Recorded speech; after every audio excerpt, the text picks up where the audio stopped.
Mjumbe wa kamati kuu ya halmashauri kuu CCM Taifa, mbunge wa jimbo la Bukombe, naibu waziri mkuu na waziri wa nishati Dr. Doto Biteko amewasa wanachama wa Chama cha Mapinduzi CCM katika jimbo la Bukombe wasikubali kuvutana na kugombana, bali wadumishe amani, kuendelea kuheshimiana na kulinda utu wao, hususan katika kipindi hiki cha kuelekea uchaguzi mkuu wa rais, wa bunge na madiwani.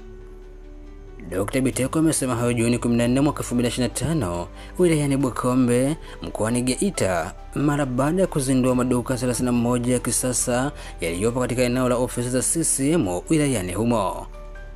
Nitaenda kunukuu: "Naomba nakumbushe tena, kwa sasa tunaokaribia mwezi wa Oktoba mwaka 2025, tunakaribia kuingia katika zoezi la uchaguzi wa rais, wa bunge na madiwani. Ni waombe tu kwamba zoezi la uchaguzi ni zoezi la mara moja, lakini maisha yetu sisi yanadumu na yataendelea kudumu, na kuna maisha baada ya kampeni na baada ya uchaguzi. Hivyo kwa heshima na waomba tuendelee kudumisha umoja, upendo, undugu uliopo baina yetu," amesema Dr. Biteko.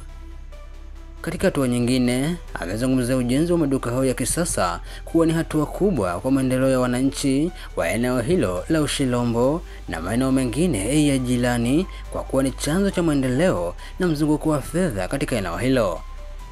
Amesisitiza maduka haya yataongeza mvuto na hivyo kuongeza thamani ya eneo hili la ardhi pamoja na thamani ya jengo. Ukuaji wa eneo letu hili huchangiwa zaidi na shughuli za madini na shughuli nyingine za kiuchumi.